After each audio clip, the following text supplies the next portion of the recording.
کیا. یہ ذہن نہ ہوتا تو سیاست کھیل جاتے. تو اس ذہن سازی کے پیچھے اگلی چیز پہ آسان ہو.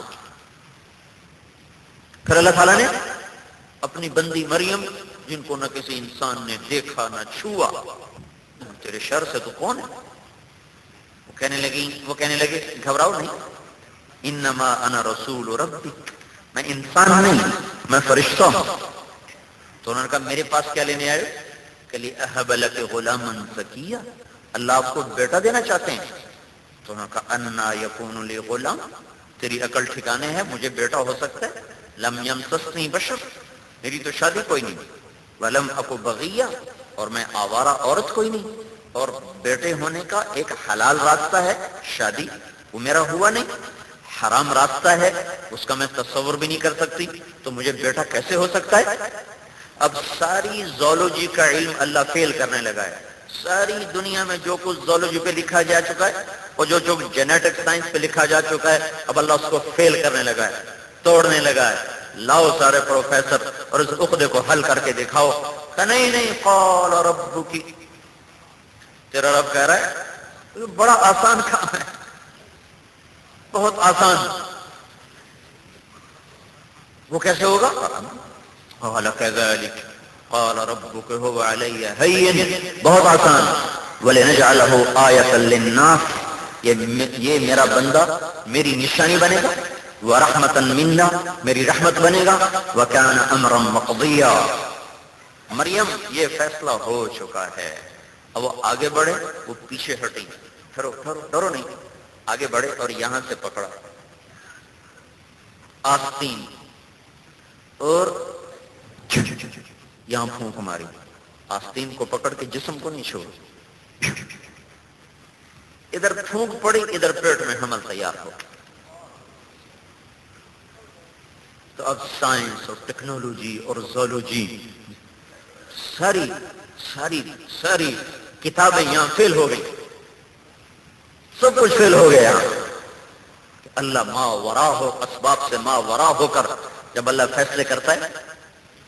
مولانا روم تھے نا بڑے فلسفی، پہلے تصوف کی طرف نہیں تھے، فلسفہ منطقی روم کے علم، تو بیٹھے پڑھا رہے تھے تو شمس تبریز آ گئی. یہ نہیں جو یہاں ملتان والے، یہ تو سبز باری ہیں، کوئی وہ یہاں کبھی آئے ہی نہیں، وہ تو ادھر کے علاقے گئے. تو ایسی مجنونانہ کیفیت میں مولانا روم سے کہنے کہ این چیز یہ کیا ہے؟ وہ کتابوں پر ڈھیر پڑے. تو انہوں نے دیکھا دیہاتی آدمی کہنے کہ کہ تو نمیدانی، یہ وہ ہے جسے تو نہیں جانتا. تو انہوں نے ایک دم آگے جو کتابیں اٹھائیں اور آگے حوض کا مسجد کو پھینک دی سر. مولانا روم تو سر کو تیرا بیڑا غرق ہو جائے، وہ تیرا ستیہ ناش ہو جائے. ارے بدبخت تو نے میری ساری زندگی کی کمائی برباد کر دی.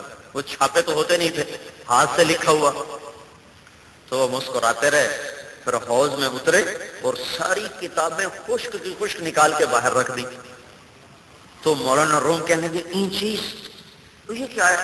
تو انہوں نے فرمایا است کہ تو نمیدانی، یہ وہ جو تو نہیں جانتا. تو جس کو اقبال نے کہا ہیچ چیزیں خود بخود چیزیں نشد، ہیچ آہن خنجرے تیغے نشد، ہیچ حلوائی نشد استاذ کار، تا غلام شکر ریزے نشد، مولوی ہرگز نشد مولا روم، تا غلام شمس تبریزے نشد. اسباب کی دنیا سے بڑے ہو کر جب اللہ اپنا فیصلہ سناتا ہے تو یہ اس کا ہمارے یقینوں کو بدلنے کا ایک دستور ہوتا ہے کہ میرے بندو لگام تمہارے رب کے ہاتھ میں ہے، لہذا اپنے اللہ سے لو لگاؤ. 9 مہینے میں بچہ تیار،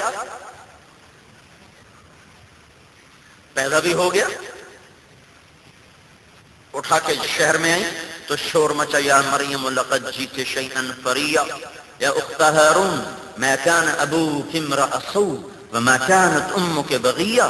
ارے مریم یہ کیا کر دیا تو نے، اور یہ کیا کر دیا؟ فاشارت الیہ، کہ میرا تو روزہ ہے، بچے سے بات کرو. وَكَيْفَ نُكَلِّمُ مَنْ كَانَ فِي الْمَهْدِ صَبِيًّا، بچے سے کون بات کر سکتا ہے؟ یہ کوئی بول سکتا ہے؟ تو اللہ کی دوسری طاقت ظاہر ہوئی، دوسری قدرت ظاہر ہوئی جو اللہ تعالیٰ نے انسان کو سنتا ہے تو بولتا ہے، سنتا ہے بولتا ہے، نہ سنے تو کیا بولے. اللہ تعالیٰ نے چند گھنٹے کے بچے سے تقریر کروائی، قرآن کا حصہ بنایا. قال انی عبد اللہ آتانی الکتاب وجعلنی نبیا وجعلنی مبارکا اینما کنت واوصانی بالصلاة والزکاة ما دمت حیا وبرا بوالدتی ولم يجعلنی جبارا شقیا والسلام علی یوم ولدت ویوم اموت ویوم ابعث حیا ذلك عیسی ابن مریم قول الحق الذي فيه يمترون. یہ ساری تقریر اللہ نے عیسیٰ علیہ السلام سے کروا کر ہمارے ذہنوں پہ ہتھوڑا مارا ہے. لا الہ الا اللہ. ارے بندو اللہ کو اللہ بنا کے چلو.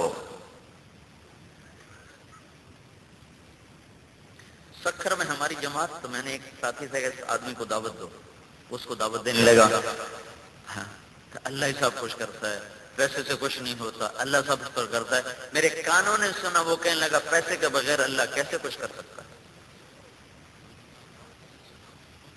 تو جب اللہ پر اتنا کمزور یقین ہو جائے، اب اس معاشرے کو اسلام پہ کوئی حکومت نہیں چلا سکتی. بینکوں کا سود ختم نہیں ہوگا، ماں باپ کی نافرمانیاں ختم نہیں ہوں گی، مسجدیں ویران رہیں گی، قہوہ خانے آباد ہوں گے، قرآن کا نغمہ بھولے گا، موسیقی کی سلطان سے سر بھی دھنیں گے، پاؤں بھی ان کے، پورا جسم ان کا تھرکتا ہوگا. کیا؟ جب دل کا یقین اللہ سے ہٹ کر چیزوں اور مخلوق پر آ جائے.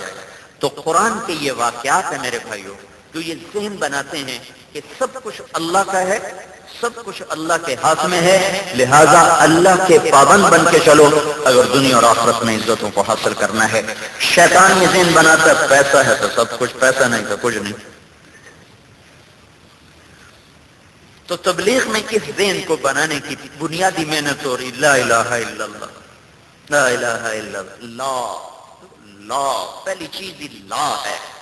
ایسے لگتا جیسے اللہ کے ہاتھ میں تلوار ہے، اور عرش کے اوپر سے جو اس کو لہرایا ہے، تو عرش سے لے کر لوح اور کرسی اور قلم اور فرش اور آسمان اور جنت اور دوزخ اور جبریل و میکائیل اور ناری اور نوری اور آبی اور خاکی اور خلائی اور فضائی، سب کو زیر و زبر کر کے دکھا دیا. لا لا کوئی کچھ نہیں، لا کسی کا کچھ نہیں، لا کوئی صورت نہیں، لا کوئی مورت نہیں، لا کوئی بلندی نہیں، لا کوئی پستی نہیں، لا کوئی نور نہیں، لا کوئی اندھیرا نہیں، لا کوئی بول نہیں، لا کوئی نغمہ نہیں، لا کوئی پتھر نہیں، کوئی پہاڑ نہیں. جو کچھ ہے تیرے اللہ کی قدرت کا جلوہ ہے. جو لا کہا وہ لا ہوا، وہ لا بھی اس میں لا ہوا، جز لا ہوا کل لا ہوا، پھر کیا ہوا؟ اللہ ہوا. یہ یقین جب تک دل کی گہرائی میں نہ اترے کہ اللہ سب کچھ اور اللہ کا سب کچھ، اس کے بغیر شریعت پہ نہیں چلا جا سکتا. اور یہ یقین نہ کوئی سکھا سکتا ہے، نہ کوئی پڑھا سکتا ہے، یہ ہر آدمی کو خود سیکھنا پڑتا ہے. اس لیے تبلیغ میں نکلنے کی محنت ہے. دوسرا یقین یہ ہے کہ جب سب کچھ اللہ کے ہاتھ میں اور اللہ کا ہے، تو اب اللہ کے کرنے کا دستور کیا ہے؟ اللہ کے کرنے کا دستور کیا ہے؟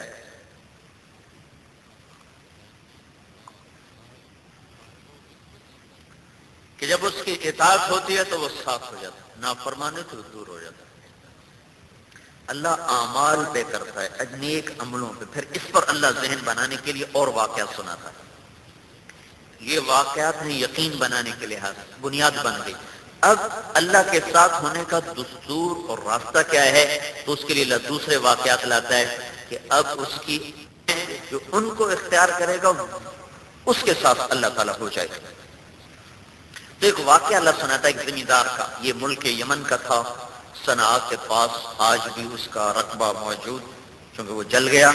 ایک وادی تھی جو ساری سیاہ ہو گئی، آج بھی وہ جگہ موجود ہے اپنی ساری سیاہیوں کے ساتھ. اس کا بہت بڑا باغ تھا، اس کے 5 بیٹے تھے. تو وہ اپنے باغ کو جب تیار ہو جاتا، اس کا پھل کاٹتا، بیچتا، تو پہلے غریبوں کو دیتا، پھر اس کو بیچتا تھا، پھر اس کا نفع گھر میں لاتا تھا. جب اس کا انتقال ہو گیا تو اس کے بیٹوں نے کہا ہمارا باپ بڑا بیوقوف، سارا ہی غریباں نوں ون چھڑدا ہے، اسی ایک ایک دانہ گھر لے کے آئے، ایک شے بھی غریب نو ہوا بھی نہیں لگن دینا۔ تو جو بیچ کا بیٹا تھا قال اوسطهم الم اقل لكم لولا تسبحون، اس نے کہا یہ کام نہ کرو، اللہ کا حق نکالو، اللہ کا دیا ہوا ہے، کہیں سارے سے نہ چلے جائیں۔ تمہیں مولوی ملوانٹا چپ کر، ساڑھے خرچے نہیں پورے ہوندے، تو سانو آنا رب دے نام تے دیو۔ یہ میں ذمہ داروں کی ترجمانی کر رہا ہوں، ان سے کہو نا اشر دو، آندر خرچے پورے ہوندے نہیں، اشر کی چکڑی ہے۔ اور ویسے کوئی اپنا ذاتی خرچ آ جائے تو قرضہ بھی لے لیں گے، زمین کڑکا دے سن، جب کہ اللہ کہ میرا حق خرچہ ہے ہی کوئی نہیں، کتوں دے گی؟ دنیا بخیلوں سے بھر کے۔ ایک دفعہ موسیٰ علیہ السلام نے کہا یا اللہ تیرے ناراض ہونے کی کیا نشانی ہے؟ تو اللہ تعالیٰ نے فرمایا جب میں ناراض ہوتا ہوں تو بارشیں اس وقت کرتا ہوں جب فصل پک جائے، اور اس وقت بند کر دیتا ہوں جب وہ پانی مانگتی ہو، اور حکومت بے وقوفوں کو دے دیتا ہوں، اور پیسہ بخیل اور کنجوسوں کو دے دیتا ہوں، نہ آپ خرچ کریں نہ دویاں پہ خرچ کریں۔ ایک ہوتا ہے بخیل، وہ کچھ اپنے اوپر تو لگاتا ہے اوروں پر نہیں لگاتا۔ ایک ہوتا ہے شقی، وہ اوندا بھی گرو ہے، جڑا نہ اپنے تے لاوے نہ دویاں تے لاوے، گن گن کے خوش ہوندا ہے، لکھ ہویا پیا، ہن 10 لاکھ ہو گیا، 20 لاکھ ہو گیا، تیرے مردیاں نال اگلیاں ونڈ ونڈ کے ویلیاں ہو بانا، گن گن کے خوش ہوئی جانا۔ اس کو کہتے ہیں شقیق۔ وَمَن یُوقَ شُحَّ نَفْسِهِ، اللہ تعالیٰ اس جگہ جو اپنے نفس کے بخل سے بچ گیا کامیاب ہو گیا۔ تو اب یہ واقعہ ایک ذہن بنا رہا ہے کہ نیک اللہ کے ہاتھ میں ڈور ہے، وہ حق میں کب ہلاتا ہے؟ جب فرما برداری، خلاف کب ہلاتا ہے؟ جب نافرمانی۔ جب وہ اللہ کا حق دے رہا تھا تو ڈور حق میں تھی، تو پھل آ رہا ہے، نفر آ رہا ہے، فصلیں آ رہی۔ پھر بیٹوں نے کہا ہم نے غریب کو کچھ نہیں دینا، اذ اقسموا لَيَصْرِمُنَّهَا مُصْبِحِينَ وَلَا يَسْتَثْنُونَ، کم سارا کاٹ کے لائیں گے، کسی کو کچھ نہ دیں گے۔ ادھر نیت خراب ہوئی، ادھر کیا ہوا؟ فَطَافَ عَلَيْهَا طَائِفٌ مِّن رَّبِّكَ وَهُمْ نَائِمُونَ، ایک ہوا چلی، فَأَصْبَحَتْ كَالصَّرِيمِ، جل کے سب کچھ ٹنڈ منڈ رہ گیا۔ فَتَنَادَوْا مُصْبِحِينَ، وہ صبح صبح اٹھے، أَنِ اغْدُوا عَلَىٰ حَرْثِكُمْ إِن كُنتُمْ صَارِمِينَ، جلدی کرو جلدی کرو۔ فَانْطَلَقُوا وَهُمْ يَتَخَافَتُونَ، وہ بھاگ رہے تھے، ڈر رہے تھے، کیا؟ اللہ يَدْخُلَنَّهَا الْيَوْمَ عَلَيْكُمْ مِسْكِينٌ، دیکھو کسی غریب کو پتہ نہ چل جائے کہیں آ کے ہم سے مانگ نہ لے۔ وَغَدَوْا عَلَىٰ حَرْدٍ قَادِرِينَ، کہ آج تو ہم ساری فصل کاٹ کے گھر لائیں گے۔ فَلَمَّا رَأَوْهَا قَالُوا إِنَّا لَضَالُّونَ بَلْ نَحْنُ مَحْرُومُونَ قَالَ أَوْسَطُهُمْ أَلَمْ أَقُل لَّكُمْ لَوْلَا تُسَبِّحُونَ، جب پہنچے کہنے لگے اوہ بھلی پہ گئے ہیں، رات کا اندھیرا انہیں پتہ نہیں لگا، راہ بھول گئے ہیں، کسی اور پاس سے آ گئے ہیں، اور سے دیکھ رہے اندھیرے میں آدمی بھول جاتا ہے، بھلی پہ گئے کسی اور پاس سے آ گئے، اپنا باغ ہی کوئی نہیں۔ تھوڑا سا چاندنا ہوا تو دیکھا باغ تو اپنا ہی تھا، پر جل کے راہ ہو چکا تھا۔ تو اس وقت ان کے چھوٹے درمیان والے بھائی نے کہا الم اقل لکم لولا تسبحون، میں تمہیں پہلے ہی کہہ رہا تھا یہ کام نہ کرنا، آج دیکھ لے اس کا نتیجہ۔ فاقبل بعضهم على بعض يتلاومون قالوا يا ويلنا انا كنا طاغين، ہائے ہائے وہ تم نے مجھے روکا کیوں نہ، اب کہہ رہے تو پہلے ہمیں کیوں نہ سمجھایا، تو میں تو پہلے تمہیں سمجھا رہا تھا۔ اب یہ واقعہ دستور بتا رہا ہے کہ اللہ نیک اعمال پہ ساتھی ہو جاتا ہے۔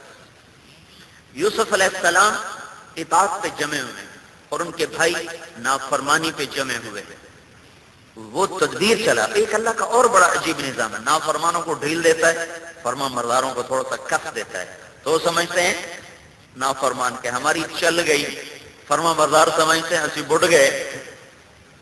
حالانکہ ہو کیا رہا ہوتا ہے؟ امتحان، کہ جھوٹے کا جھوٹ کھل کے سامنے آ جائے، سچے کا سچ کھل کے سامنے آ جائے۔